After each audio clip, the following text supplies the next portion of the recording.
गुरफतेह साथियों। सुखवीर दी कविता बेगमपुरा सुनी तो मैं कई दिन पहला सी, पर इस बारे कोई टिप्पणी नहीं कर सकिया। तो सुखवीर दी कविता बेगमपुरा दा जिहड़ा नायक है वो सुपना लैंदा है। सुपना लेना मनुखी जिंदगी का सकारात्मक पक्ष हैगा। तो सुपनिया तो बिना जिंदगी दी कल्पना नहीं की जा सकती।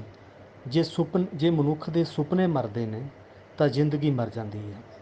सो इस करके सुपनिया की अते यथार्थक जीवन की डायलैक्टिकल जिहड़ी प्रोसैस है, प्रक्रिया है, ये लगातार चलती रहती है। इस तरह अवचेतन और चेतन की जिहड़ी डायलैक्टिकल विरोध विकासी जिहड़ी प्रक्रिया वो चलती रहती है। सुखवीर की कविता का जिहड़ा नायक है वो अपने घरे सुता पिया सुपना लै रहा है। तो उसका जिहड़ा चेतन मन है वो यथार्थक जिंदगी तो यथार्थक जिंदगी तो निराश है, क्योंकि मौजूदा समय की जिहड़ी जिंदगी है उस दे विच इन्नियां आम मनुख लई इन्नियां समस्यावां ने, जां वो इस तरह रोही बियाबान वर्गी बन चुकी है जिथे मनुख डरदा है, ये कल्ला जांदा डरदा है, कल्ला तुरदा डरदा है। तो उस रोही बियाबान वर्गी बन चुकी है। उस दे रोही बिया मौजूदा मनुखा जिंदगी के रोही बियाबान बन जाण दा इक्को एक कारण है कैपिटलिज्म। तो मनुख कैपिटलिज्म दे विच सिर्फ तो सिर्फ इन्ना मुफादी इन्ना स्वार्थी बन जाता है कि वो दूजे दे नाल जिहड़ा संबंध हुंदा है उसका मौका प्रस्ती तो बिना जां स्वार्थ तो बिना नहीं रहिंदा। कैपिटलिज्म दे विच मनुख जिथे समाज तो आइसोलेट हुंदा है उत्थे अपने आप तो भी आइसोलेट हुंदा है। सुखवीर की कविता का नायक जिथे समाज तो जां मनुखा जिंदगी तो आइसोलेट होया है उत्थे वो अपने आप तो भी आइसोलेट होया तुहानूं नज़र आउंदा है जां महसूस हुंदा है। जदों वो सुपना लैंदा है कि इस जिंदगी का कोई बदल है, सुपना लेना जां कल्पना करना इहो ही हुंदा है कि इस मौजूदा जिंदगी का कोई बदल है, मैं इस जिंदगी नूं स्वीकार नहीं करता कि इसका कोई बदल है। जदों वो सुपने दे विच कोई इदां दी चीज़ कल्पदा है उसका अवचेतन आज़ाद अवचेतन मन, तो वो समुंदर के उपर की बजाय उपर की जाण की बजाय समुंदर के थल्ले उतर जाता है। क्योंकि असी जदों कनेडा जाने जां वैस्ट की दुनिया के विच जाने तो समुंदर के उपर की जाने, पर सुखवीर का जिहड़ा नायक है वो समुंदर के थल्लों उतरदा है।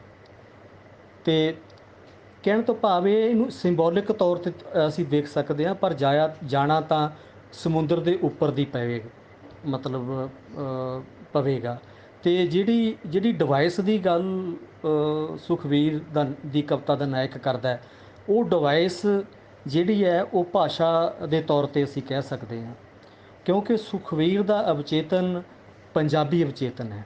तो पंजाबी अवचेतन होने करके वो जदों किसी बगानी धरती ते जां बगानी दुनिया दे विच जांदा है तो वह सब तो पहला अपने पंजाबी कल्चर का सारियां दी शरधा का प्रतीक, सारियां दे सत्कार का प्रतीक गुरुद्वारा साहब, जिथे मनुख की सब तो वड्डी लोड़ लंगर, तो वो लंगर की लोड़ पूरी हुंदी है, तो सब तो दूजी लोड़ उस दे रहण दी थां जिहड़ी वो पूरी हुंदी है, तो तीजी जिहड़ी उहदी मानसिक भुख जिहड़ी है ज्ञान की भुख वो पूरी हुंदी है।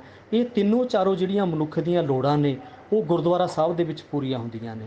तो हर कोई पंजाबी अवचेतन वाला मनुख जदों किसी बगानी धरती ते जांदा है तो वो शायद अपने गुरुद्वारा साहब की कल्पना करता है। इस तरह सुखवीर की कविता का जिहड़ा नायक है वो भी बगानी धरती के उत्ते, सुपनमई धरती के उत्ते जाके पहला गुरुद्वारा साहब दी उस बगाने बंदे तो पुछ गिछ करता है। ਸੋ ਇਸ ਕਰਕੇ ਜਦੋਂ ਉਹ ਪੁੱਛਗਿੱਛ ਕਰਦਾ ਹੈ ਤਾਂ ਉਹ ਡਿਵਾਈਸ, ਉਹ ਜਿਹੜੀ ਡਿਵਾਈਸ ਹੈ ਉਹ ਕੋਈ ਹੋਰ ਨਹੀਂ ਹੈ, ਉਹ ਉਹਨਾਂ ਦੀ ਭਾਸ਼ਾ ਵਿੱਚ ਬਣਾਈ ਇੱਕ ਟੈਕਨੋਲੋਜੀ ਦੀ ਨਵੀਂ, ਮਤਲਬ ਕੋਈ ਅਸੀਂ ਸੌਫਟਵੇਅਰ ਕਹਿ ਸਕਦੇ ਹਾਂ ਕਿ ਉਹਨਾਂ ਦਾ ਕੋਈ ਆਪਣਾ ਸੌਫਟਵੇਅਰ ਹੈ ਜਿਹੜਾ ਸਾਡੀ ਭਾਸ਼ਾ ਨੂੰ ਆਪਣੀ ਭਾਸ਼ਾ ਦੇ ਵਿੱਚ ਟਰਾਂਸਲੇਟ ਕਰਦਾ ਤੇ ਉਹਨਾਂ ਦੀ ਭਾਸ਼ਾ ਨੂੰ ਸਾਡੀ ਭਾਸ਼ਾ ਦੇ ਵਿੱਚ ਟਰਾਂਸਲੇਟ ਕਰਦਾ, ਤੇ ਫਿਰ ਉਹ ਜਿਹੜੀ ਗੱਲ ਉਹ ਪੂਰਾ ਸੰਚਾਰ ਜਿਹੜਾ ਉਹਨਾਂ ਦੇ ਵਿੱਚ ਹੁੰਦਾ ਹੈ। ਇਹਨੂੰ ਮੈਂ ਸਮੁੰਦਰ ਦੇ ਥੱਲੇ ਪੌੜੀਆਂ 'ਚ ਉਤਰਨਾ ਨਹੀਂ ਮੰਨ ਸਕਦਾ। ਮੈਂ ਇਸ ਨੂੰ ਸਮੁੰਦਰ ਦੇ ਉੱਪਰ ਦੀ ਜਹਾਜ਼ ਰਾਹੀਂ ਕੈਨੇਡਾ ਜਾਂ ਵੈਸਟ ਦੀ ਦੁਨੀਆ ਦੇ ਵਿੱਚ ਜਾਣਾ, ਪਹੁੰਚਣਾ ਕਹਿ ਸਕਦਾ ਕਿ ਉਹ ਨਾਇਕ ਲੋੜਦਾ, ਉਹ ਉਹਨਾਂ ਦੇ ਸੰਪਰਕ ਵਿੱਚ ਆਉਂਦਾ ਹੈ।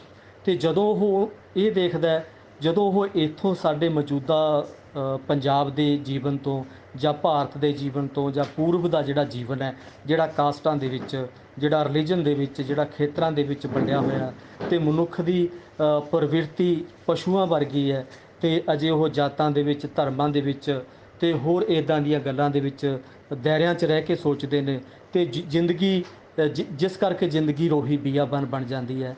ਇਸ ਤੋਂ ਅੱਕਿਆ ਹੋਇਆ ਉਹ ਕੋਈ ਸੁਖਵੀਰ ਦੇ ਕਵਿਤਾ ਦੇ ਨਾਇਕ ਵਰਗਾ ਜਿਹੜਾ ਕੋਈ ਸੰਵੇਦਨਸ਼ੀਲ ਮਨੁੱਖ ਹੈ, ਉਹ ਜਦੋਂ ਇਸ ਨੂੰ ਮਹਿਸੂਸ ਕਰਦਾ ਹੈ ਤਾਂ ਇਸ ਨੂੰ ਰੋਹੀ ਬੀਆਬਾਨ ਵਾਂਗ ਮਹਿਸੂਸ ਕਰਦਾ ਹੈ। ਸੋ ਬੇਗਮਪੁਰਾ ਦਾ ਜਿਹੜਾ ਸੰਕਲਪ, ਉਹ ਸੁਖਵੀਰ ਦੇ ਨਾਇਕ ਦਾ ਜਿਹੜਾ ਸੰਕਲਪ ਹੈ, ਉਹ ਵੀ ਗੁਰੂ ਗ੍ਰੰਥ ਸਾਹਿਬ ਦਾ ਜਿਹੜਾ ਗੁਰੂ ਰਵਿਦਾਸ ਦੀ ਬਾਣੀ ਹੈ, ਰਵਿਦਾਸ ਦੀ ਬਾਣੀ ਦੇ ਵਿੱਚ ਬੇਗਮਪੁਰੇ ਦਾ ਕਨਸੈਪਟ ਜਿਹੜਾ ਆਉਂਦਾ ਹੈਗਾ, ਜਿੱਥੇ ਸਾਰੇ ਸਮਾਨ ਨੇ, ਕੋਈ ਜਾਤ ਨਹੀਂ, ਕੋਈ ਪਾਤ ਨਹੀਂ, ਸਾਰਿਆਂ ਨੂੰ ਖਾਣਾ ਮਿਲਦਾ, ਸਾਰਿਆਂ ਨੂੰ ਰੁਜ਼ਗਾਰ ਮਿਲਦਾ, ਸਾਰਿਆਂ ਨੂੰ ਕਿਸੇ ਕਿਸਮ ਦੀ ਡਿਸਕ੍ਰਿਮੀਨੇਸ਼ਨ ਉਸ ਸੋਸਾਇਟੀ ਦੇ ਸਮਾਜ ਦੇ ਵਿੱਚ ਨਹੀਂ ਹੈ। ਅਤੇ ਉਹ ਜਿਹੜਾ ਬੇਗਮਪੁਰਾ ਹੈ, ਉਸ ਦੀ ਕਲਪਨਾ ਜਿਹੜੀ ਕਰਦਾ ਹੈਗਾ ਉਸ ਦਾ ਨਾਇਕ, ਉਹ ਬੇਗਮਪੁਰਾ ਗੁਰੂ ਰਵਿਦਾਸ ਦਾ ਸੰਕਲਪ ਹੈ।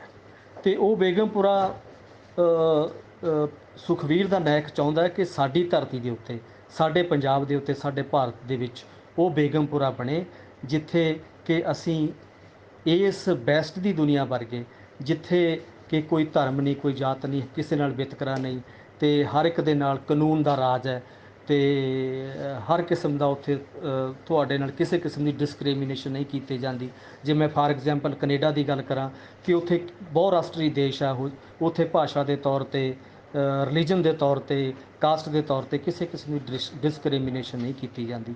ਜੇਕਰ ਥੋੜ੍ਹੀ ਬਹੁਤੀ ਕੋਈ ਹੋ ਰਹੀ ਹੈ, ਉਹ ਡਿਵੈਲਪਮੈਂਟ ਦੇ ਨਾਲ ਪ੍ਰੋਗਰੈਸਿਵ ਪਾਸੇ ਵੱਲ ਨੂੰ ਵੱਧ ਰਹੀ ਹੈ, ਅਤੇ ਉੱਥੇ ਘੱਟ ਗਿਣਤੀ ਦੇ ਲੋਕਾਂ ਨੂੰ ਵੀ ਮਾਨਤਾ ਮਿਲ ਰਹੀ ਹੈ, ਅਤੇ ਉਹ ਸਮਾਜ ਬੇਗਮਪੁਰਾ ਦੇ ਸੰਕਲਪ ਨੂੰ ਅੱਗੇ ਵਧਾ ਰਿਹਾ। ਅਤੇ ਅਸੀਂ ਕਹਿ ਸਕਦੇ ਹਾਂ ਕਿ ਇਹ ਕੋਈ ਮਤਲਬ ਸਮੁੰਦਰ ਦੇ ਥੱਲੇ ਉਤਰ ਕੇ ਨਹੀਂ, ਸਮੁੰਦਰ ਦੇ ਉੱਪਰ ਦੀ ਜਾ ਕੇ ਹੀ ਬੈਸਟ ਦੇ ਵਿੱਚ ਅਸੀਂ ਉਹ ਜਿਹੜਾ ਨਾਇਕ ਹੈ ਉਹ ਜਾ ਕੇ ਸੰਪਰਕ ਕਰਦਾ ਹੈ, ਅਤੇ ਉਸ ਯਥਾਰਥਕ ਜੀਵਨ ਨੂੰ ਵੇਖ ਕੇ ਇਹ ਗੱਲ ਮਹਿਸੂਸ ਕਰਦਾ ਹੈ ਕਿ ਜੇਕਰ ਇਹ ਸਾਡੇ ਪੰਜਾਬ ਦੇ ਵਿੱਚ, ਸਾਡੀ ਭਾਰਤ ਦੇ ਵਿੱਚ ਇਹ ਹੋ ਜਾਵੇ ਤਾਂ ਸਾਡਾ ਭਾਰਤ ਵੀ ਬੇਗਮਪੁਰਾ ਬਣ ਸਕਦਾ, ਜਿਹਦੀ ਕਲਪਨਾ ਸਾਡੇ ਗੁਰੂਆਂ ਨੇ, ਸਾਡੇ ਰਿਸ਼ੀਆਂ ਨੇ, ਸਾਡੇ ਗੁਰੂ ਗ੍ਰੰਥ ਸਾਹਿਬ ਦੇ ਵਿੱਚ ਕੀਤੀ ਹੈ। ਅਤੇ ਇਹ ਸੁਖਵੀਰ ਦੀ ਕਵਿਤਾ ਦੇ ਬੜੇ ਵੱਡੇ ਅਰਥ ਨੇ, ਅਤੇ ਬੜੀ ਪੋਜੀਟਿਵ ਇਹਦਾ ਰਿਸਪੌਂਸ ਹੈਗਾ, ਅਤੇ ਬੜਾ ਉਸਾਰੂ ਪੱਖ ਇਹਦੇ ਵਿੱਚ, ਉਸਾਰੂ ਵਿਚਾਰ ਇਹਦੇ ਵਿੱਚ ਸੁਖਵੀਰ ਦੇ ਦਾ ਨਾਇਕ ਸਾਡੇ ਸਾਹਮਣੇ ਪੇਸ਼ ਕਰਦਾ। ਅਤੇ ਸੁਖਵੀਰ ਦਾ ਜਿਹੜਾ ਸੁਖਵੀਰ ਨੇ ਇਹਦੇ ਰੂਪਕ ਪੱਖ ਬਾਰੇ ਜੇ ਮੈਂ ਗੱਲ ਕਰਾਂ, ਸੁਖਵੀਰ ਦੀ ਕਵਿਤਾ ਦੇ ਰੂਪਕ ਪੱਖ ਬਾਰੇ, ਸੁਖਵੀਰ ਦੀ ਭਾਸ਼ਾ ਜਿਹੜੀ ਹੈ ਉਹ ਬੜੀ ਸਿੰਬੋਲਿਕ ਅਤੇ ਪ੍ਰਤੀਕਮਈ ਹੈ, ਅਤੇ ਕਾਵਿਮਈ ਹੈ, ਅਤੇ ਉਹਨੇ ਬੜੇ ਭਾਵੇਂ ਖੁੱਲ੍ਹੇ ਰੂਪ ਦੇ ਵਿੱਚ ਇਹ ਕਵਿਤਾ ਲਿਖੀ ਹੈ, ਪਰ ਕਵਿਤਾ ਦੇ ਵਿੱਚ ਵਿਚਾਰਾਂ ਦੀ ਲੈਅ ਹੋਣ ਕਰਕੇ, ਵਿਚਾਰਾਂ ਦੀ ਲੜੀਵਾਰ ਲੈਅ ਹੋਣ ਕਰਕੇ ਸਾਨੂੰ ਇਹਦੇ ਵਿੱਚ ਕੋਈ ਰੁਕਾਵਟ ਪੈਂਦੀ ਮਹਿਸੂਸ ਨਹੀਂ ਹੁੰਦੀ। ਲਗਾਤਾਰ ਰਵਾਨਗੀ ਦੇ ਨਾਲ ਇਹ ਕਵਿਤਾ ਵਿਚਾਰਾਤਮਕ ਤੌਰ 'ਤੇ ਤੁਰਦੀ ਹੈ, ਅਤੇ ਪਾਠਕ ਨੂੰ ਆਪਣੇ ਨਾਲ ਜੋੜ ਕੇ ਰੱਖਦੀ ਹੈ, ਅਤੇ ਰੂਪਕ ਪੱਖ ਤੋਂ ਵੀ ਸੁਖਵੀਰ ਦੀ ਕਵਿਤਾ ਦਾ ਅਸੀਂ ਕਹਿ ਸਕਦੇ ਹਾਂ ਕਿ ਇੱਕ ਸਫਲਤਾ ਵਾਲਾ ਪੱਖ ਹੈ। Thank you so much.